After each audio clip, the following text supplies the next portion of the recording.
Goeiemôre. Jy luister na die reeks Kopskuif. 'n Reeks wat jou lewe kan omkeer en jou bestemming kan verander.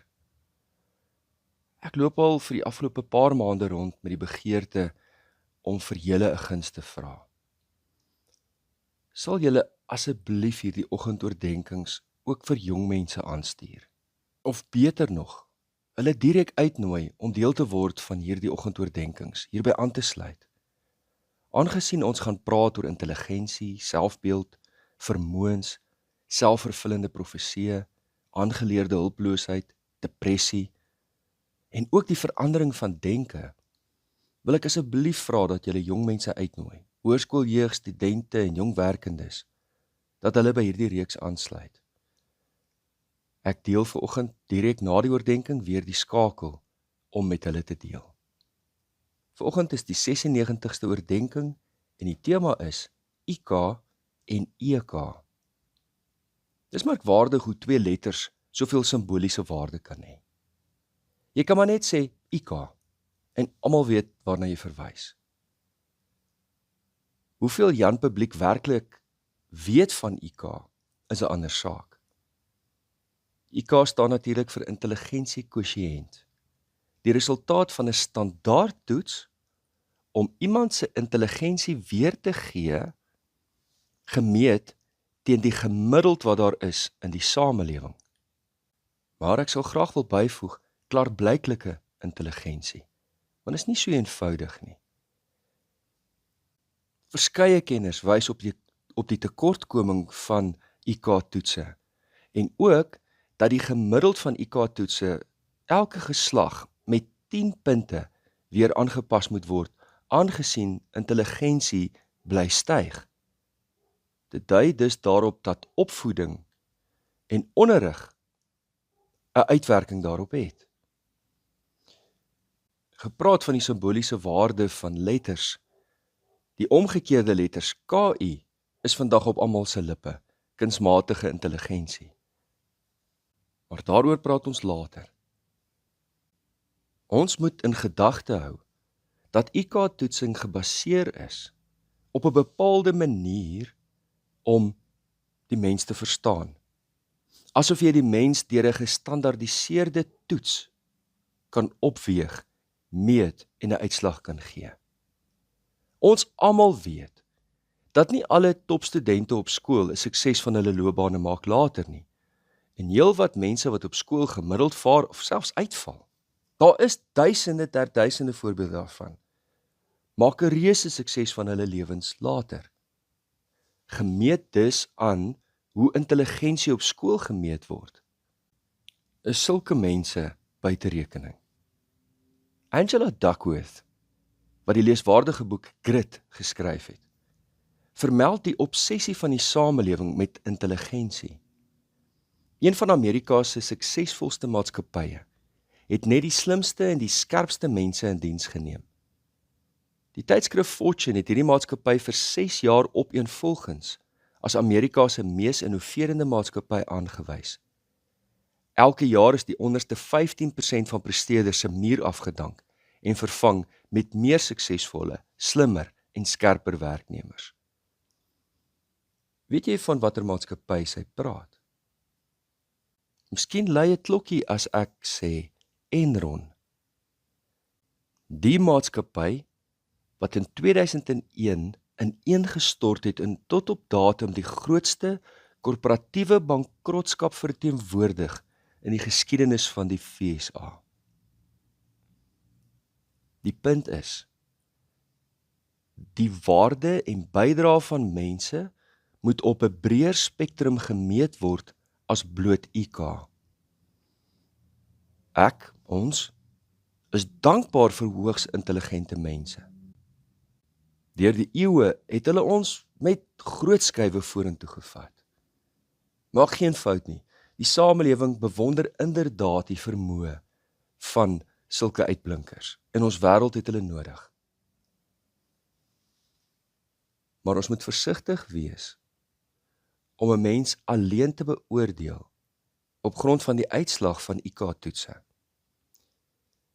Gaan lees 'n bietjie op oor die geskiedenis van IK-toetsing en selfs ander bekende toetse soos die SAT's wat in Amerika gebruik word. En dit ontrafel 'n donker kant van die mensdom. As jy meer daaroor wil lees, en ook die breë raamwerk van menslike intelligensie, lees gerus Sir Ken Robinson se boek, The Element.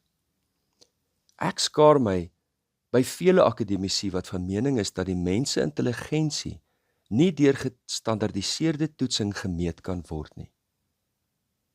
Ken Robinson wys juis op die verskil in benadering deur die vraag oor intelligensie op 2 maniere te vra. Die eerste manier om die vraag te stel is, hoe intelligent is jy? Hierdie vraag impliseer dat daar 'n spesifieke vaste aanwyser is van intelligensie. Dis 'n gestolde kwaliteit van 'n mens. Die tweede manier om die vraag te vra is, hoe is jy intelligent? En die tweede vraag impliseer dat daar 'n verskeidenheid van soorte intelligensie is.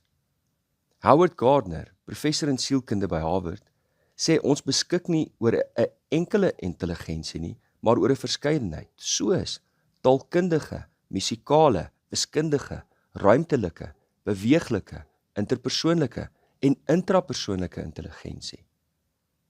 Dink maar aan hierdie hoogs intelligente proffie, wat nie sy lyf kan beweeg en 'n danspassie kan uitvoer nie. Die kry weer 'n ander persoon wie se IQ-meting nie so hoog is nie. Maar hulle het 'n bewustheid van hulle eie liggaam en 'n manier om dit te gebruik wat op wêreldverhoë mense se asems wegslaan.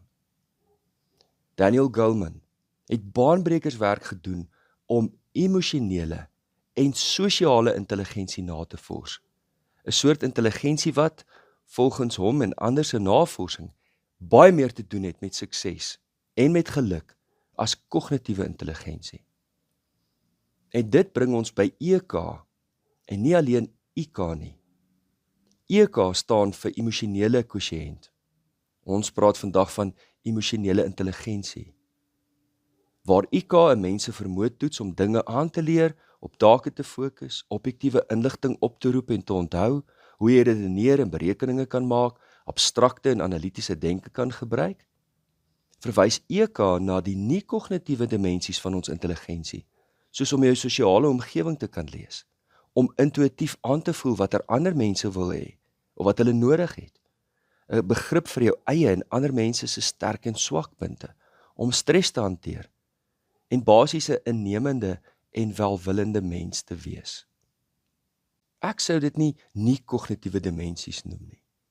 Ek sou dit net allesomvattende dimensies van intelligensie wou noem. Want ek dink ook, dit sluit wesenlike, verskillende maniere in hoe ons kognisie meet. Oor EQ praat ons môre verder. Vanmôre wil ek jou wel laat met die gedagte. Hoe meet jy jou eie en ander mense se waarde? Kom ons bid saam. Hemelvader,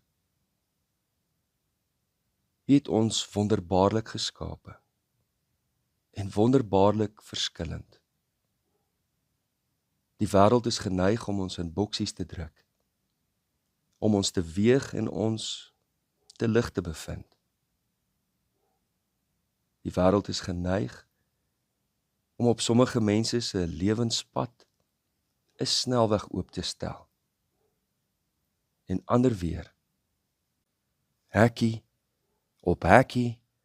op hindernis. Leer ons 'n liefde en 'n waardering vir onsself en vir die mense rondom ons. Dankie Here vir U goedheid in ons lewens elke dag.